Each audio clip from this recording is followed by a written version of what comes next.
heartbreaking story because this is a wanted pregnancy. She is a mother of two.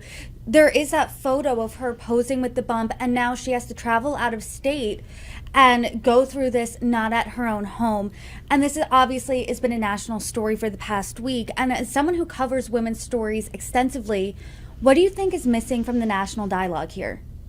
I think there's a lot that's missing, but first and foremost, when we focus on the medical exceptions that, to be clear, are necessary, we lose sight of the vast majority of abortions. 93% happen in the first trimester. Many are medication abortions versus D&C or surgical abortions. And we lose sight of the other reasons pregnant people might be seeking an abortion, including the fact that they might not want a child ever, or not right now, or that they can't afford it.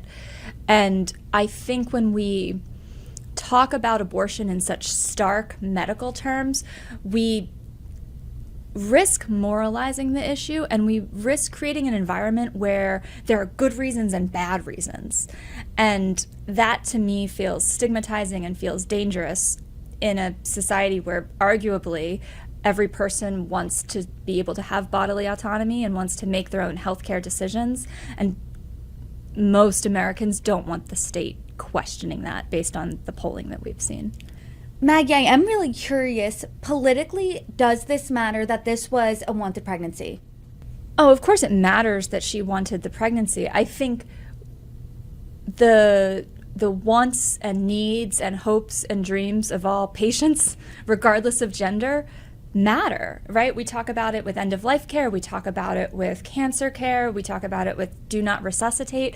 I interviewed Secretary Hillary Rodham Clinton earlier this year where she talked about her ailing father and the ability to make the decision at his end of life about what were his chances of survival. And I've talked to other people whose parents have had severe healthcare situations where you have to make the determination, how extraordinary of an effort do we want to make to preserve life here? You have these conversations at other points in the healthcare journey, and you do have end-of-life laws that, and assisted suicide laws that is part of a separate conversation here. But to get back to your question, does the individual's desire matter? I would say, based on my experience as a person, yes. And to bring in the Forbes angle here, do the opinions and matter? To bring in the Forbes angle here, I talk to a lot of entrepreneurs who are trying to solve the fertility conundrum that faces so many women. We have entrepreneurs who are focused on building their companies and hitting their mid-30s and realizing that their chances of carrying a healthy pregnancy are lower than they'd like. I think a lot of people want to determine their own family structures.